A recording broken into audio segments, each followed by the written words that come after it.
Chapter 35. The sun had risen over an hour ago. It was going to be a fine day, but the group stood around the low mound of fresh-turned earth with their heads lowered in sorrow. They had no eyes for the fine weather or the promise of a clear day to come. Head bowed, Will drove a wooden marker into the newly dug earth at the head of the shallow grave, then stepped away to give Horace room to smooth the last few shovelfuls of dirt into place. Horace stood back as well, leaning on the shovel. "Should someone say a few words?" he asked tentatively. Malcolm looked to Will for an answer, but the young ranger shook his head. "I don't think I'm ready for that." "Perhaps it would be appropriate if we just stand here quietly for a few moments," Malcolm suggested. The other two exchanged glances and nodded agreement. "I think that would be best," Will said. Horace straightened to a position of attention, and the three stood, heads bowed, by the gravesite. Finally, Will broke the silence. "All right, let's go." They packed their gear, loading it onto the horses. Horace kicked dirt over the fire to extinguish it, and they mounted. Will looked for a long moment at the fresh earth that formed a low mound over the grave. Then he turned Tug's head and rode off without another backward glance. The others followed. They rode slowly, heading north, away from the trail they had been following for days. They left the grave and Tennyson and his followers behind them. Nobody spoke as they topped the first ridge. Then, as they dropped out of sight from anyone who might be watching, Will made a brief hand signal.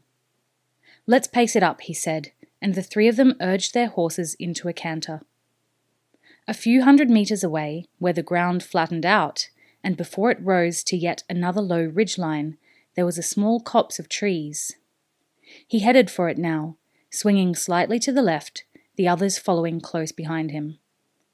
As they neared the copse, he glanced back over his shoulder to see if there was anyone in sight behind them yet. But the skyline was empty. "Hurry," he called. They had to be under cover by the time the Genovesean spy reached that ridge. He wheeled Tug to a stop at the edge of the trees and ushered the other two past him. They rode into the shelter of the copse for a few meters, then dismounted. Will, checking once more that there was no sign of a pursuer yet, followed them. He dismounted as well. "Lead the horses well into the shadows," he said. Horace led Kicker further into the trees. At a gesture from Will, Abelard and Tug followed the larger horse. "I'll take a look at Halt," Malcolm said. The ranger lay, asleep still, on his bedroll in the centre of the copse. They had brought him here after nightfall, on a litter slung between Abelard and Tug, and made him comfortable. Malcolm stayed by him through the night. Before dawn, he had crept back to the campsite to be on hand for the funeral during which he stood, feigning a mournful demeanour, as Will and Horace buried a small log wrapped in a blanket. "No change," Malcolm called softly now to Will, after his examination of Halt. Will nodded, satisfied. It had worried him that Halt had been left here unattended for a few hours, while they pretended to wake, find the body, and bury it with all the outward signs of grief they could muster. But Malcolm had to be back at the camp before the watcher returned shortly after dawn, and they had decided it had been a necessary risk. He waited now, just inside the trees, but far enough back so that he was in deep shadow and would be invisible to anyone watching from a distance. He scanned the horizon to the south eagerly. "Any sign?"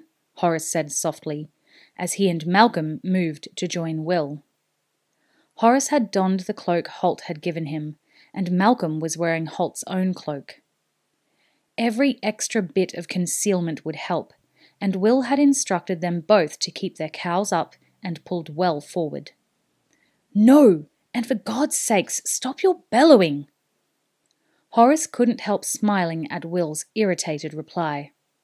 It had hardly been a bellow, Horace knew, but he forgave his friend the exaggeration. Will was tensed to fever pitch. This ploy of his had to work if Halt were to have a chance of surviving. "What exactly do you have in mind?" Malcolm said, being careful to keep his voice down. Will and Horace had discussed Will's plan the night before, but as Malcolm had spent the time at keeping a watch over Halt, he wasn't sure of the details.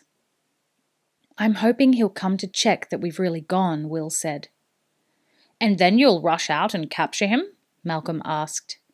He sounded doubtful about the wisdom of such a haphazard plan, and Will's vehement reply confirmed his doubts. "I most certainly will not. I've got no wish to get myself killed. The Genovesans are expert shots. If I charge out at him, he'll have plenty of time to put a bolt through me." "You're a better shot than he is," Malcolm said. But he was missing a vital point. "Maybe, but I want to take him alive. He'll just want me dead." "Couldn't you shoot to wound him?" Malcolm suggested. Will was shaking his head before he finished speaking. "Too risky. I'd be galloping flat out on Tug. One stumble, one false stride, and I could be off target. And if I miss by a couple of inches, I could kill the Genovesan. And besides, even if I did manage to wound him, he could still kill me." "Then what will you do?" Malcolm asked. "I have to wait until he's not expecting trouble. When he comes looking for us, he'll be fully alert," Will explained. "He'll be looking to make sure that we've really gone. I expect he'll ride to the next ridge. Then, if he can't see any sign of us, I'm hoping he'll head back to Tennyson's camp." "That sounds reasonable," Malcolm said. But Will could sense that he was still puzzled by the situation, so he explained further. "Once he heads for home, he'll probably check behind him for the next hour or so. Then he'll relax a little as he's convinced we've really gone. The further he goes, the more he'll relax. That means I'll have a better chance of taking him by surprise. I'll give him a head start, then swing out and parallel his course until I catch up to him. Then I'll cut back in and get as close as I can before he sees me." "You'll still have to chase him down." Will nodded. "Yes, but he'll be tired and he won't be expecting me. I'll have a much better chance of taking him alive if I wait a few hours." Malcolm nodded, understanding. But there was a worried look on his face. "Halt may not have a few hours, Will," he said quietly, and the young ranger sighed. "I know that, Malcolm, but it won't do him any good if I get myself killed here, will it?" Suddenly, he held up a hand to cut off any possible reply. Tug had rumbled a low warning sound, barely audible, and he knew the little horse had heard something. Will nodded to him. "Good boy," he whispered. "I hear it too." It was the sound of a horse's hooves drumming on the soft ground. The sound grew, and Will dropped to a crouch, motioning the others to do the same. "Remember," he cautioned them, "if he looks this way, don't move a muscle." For several seconds there was nothing, then the hoofbeats slowed and Will saw movement on the horizon. Slowly, a horse and rider rose above the skyline. Will's lip curled in contempt. The Genovesan might be a dangerous enemy in the alleys and back streets of a town or city, he thought, but his field skills were sadly lacking. If you were going to show yourself above a skyline like that, there was nothing to be gained by doing it slowly. For it was the Genovesan. He recognized him easily, noting the dull purple cloak and the crossbow held, loaded and ready, across his saddle-bow. The man stood in his stirrups, shielding his eyes with one hand, and searched the ground below him, looking for any sign of the three riders. The terrain here continued for kilometres in a series of undulating low ridges. To the Genovesan, it appeared that Horace, Will, and Malcolm had already ridden over the next one to the north and were out of sight. That made sense, as he'd waited some minutes before setting out after them, in case they were delayed. The Genovesan urged his horse forward now, cresting the ridge and riding down the shallow slope before him. He was no tracker, Will could see. The clumsy hints the Genovesans had left through the drowned forest had told him they knew little of real tracking skills. He watched as the assassin cantered past, about 150 meters from where they crouched in concealment, then rode up to the next crest. Again, he repeated the useless maneuver of slowing down before he reached the crest, then exposing himself and his horse completely to look beyond it. Obviously, he saw no sign of the three riders from that vantage point either. He hesitated for a few minutes, then wheeled his horse to the south and cantered back the way he had come, passing the copse of trees once more. But, as before, he paid no attention to the spot where the three were hiding. He rode without pausing over the ridge, and they heard his hoofbeats slowly fading. Will waited a few minutes, then looked at Tug, standing back among the trees. "Anything?" he asked. The horse neighed softly and tossed his head. His ears went up, then down again. There was no sound for him to hear.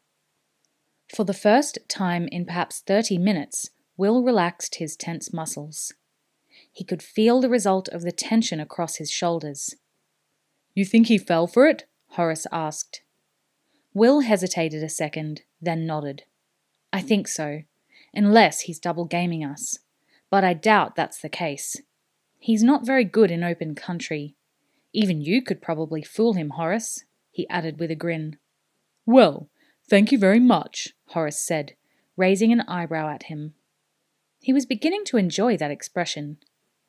"You're supposed to do that without moving the other eyebrow," Will told him. "Otherwise, you just look lopsided and surprised."